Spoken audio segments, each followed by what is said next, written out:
সবাইকে জানাই সরস্বতী পুজোর প্রীতি ও শুভেচ্ছা। তার সাথে আজ তো 23শে জানুয়ারি, নেতাজির বার্থডে। যাই হোক, সকালটা আমি একটু আমার ছেলেকে নিয়ে গেছিলাম, বাজারে গেছিলাম, একটু ঘুরে এসেছি। ওরও একটু ভালো লেগেছে, ওকে বিভিন্ন মাছ টাছ দেখালাম। তো আজ কিন্তু চিংড়ির মালাইকারি আর হচ্ছে ওই মাছের তেলের একটা আলু পেঁয়াজ দিয়ে একটা মাখা মাখা টাইপের ওরকম বানাবো। আর হচ্ছে আগের থেকে লাউ চিংড়ি আমি বানিয়ে রেখেছিলাম, তো সেটা তো রয়েছে। তো এখন আমি একটু হলেও ব্যস্ত, একটু রান্নাবাড়ি করব। এখনই আসলাম বাজার থেকে, তো চলো রান্নাবাড়ি করি, শুরু করি। তারপরে ফাইনাল লুকটি অবশ্যই শেয়ার করব। এই হলো আমাদের চিংড়ি, অত বড় সাইজ পাইনি, যা পেয়েছে তাই দিয়েই মালাইকারি হবে। আর সুদীপ তো আগের থেকে নারকেল কুড়িয়ে রেখেছে, এবার এটার দুধ বের করব। নারকেলের দুধ আমি ছেঁকে নিচ্ছি। নারকেল মিক্সার গ্রাইন্ডারে পেস্ট করে নিয়ে তারপরে কাপড়ের সাহায্যে এইভাবে ছেঁকে নেব পুরো দুধ। হ্যাঁ,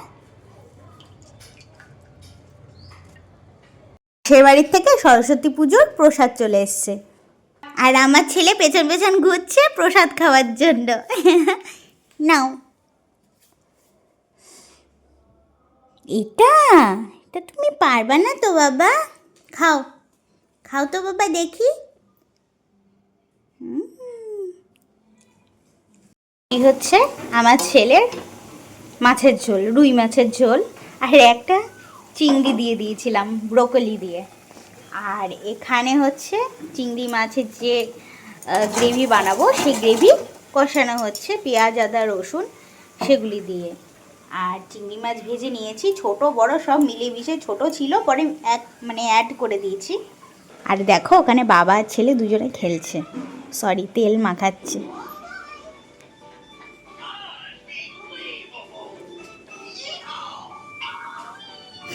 আমার তো ঘরেই সুন্দর রোদ আসে, রোদে বসে বসে তেল মাখছে আর বাবা মাখিয়ে দিচ্ছে। তেল মাখো। আচ্ছা, মাছটা ফুটে গেছে, এবার বন্ধ করে দিই। হ্যাঁ দেব, দাঁড়াও, ঢাকা দিয়ে রেখে দেই। বাবান তো এখন খাবে না, পরে খাবে। আর এখানে চিংড়ি গ্রেভিটা কষাতে থাকি। ফাইনাল লুক অবশ্যই দেখাবো, একটু ওয়েট করতে হবে। এটা দিয়ে আসি, বাবা ছেলেকে খাইয়ে দেবে। না,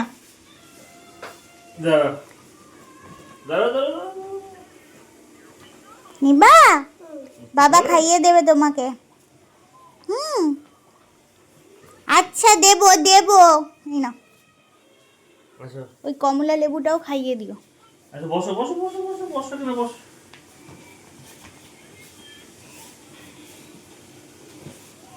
না হা করো, নমো করো, নমো করে খেতে হয়। ভালো ভালো না, ভালো।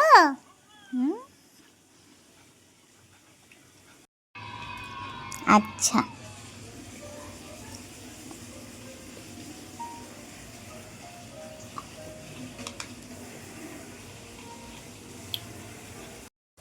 গ্রেভি আমার কষানো হয়ে গেছে, মানে মশলাগুলি কাঁচা গন্ধ ছেড়ে গেছে। এবারে নারকেলের ভেতর থেকে যেই জলটা বেরিয়েছিল সেই জলটা দিয়ে দিচ্ছি।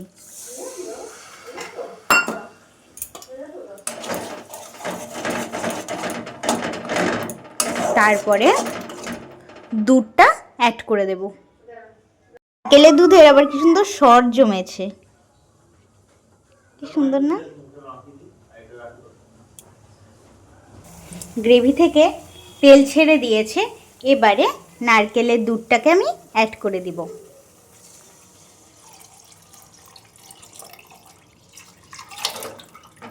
দেখেছেন পুরো সর।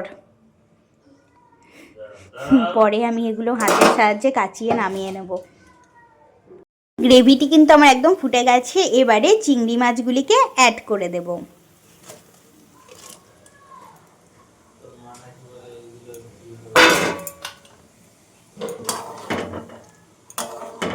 এবারে ভালো মতন ফুটিয়ে নেব। মানে ঝোলটা গা মাখা হয়ে আসবে সেরকম করেই ফুটিয়ে নেব। তরকারি কিন্তু আমার একদম রেডি হয়ে গেছে।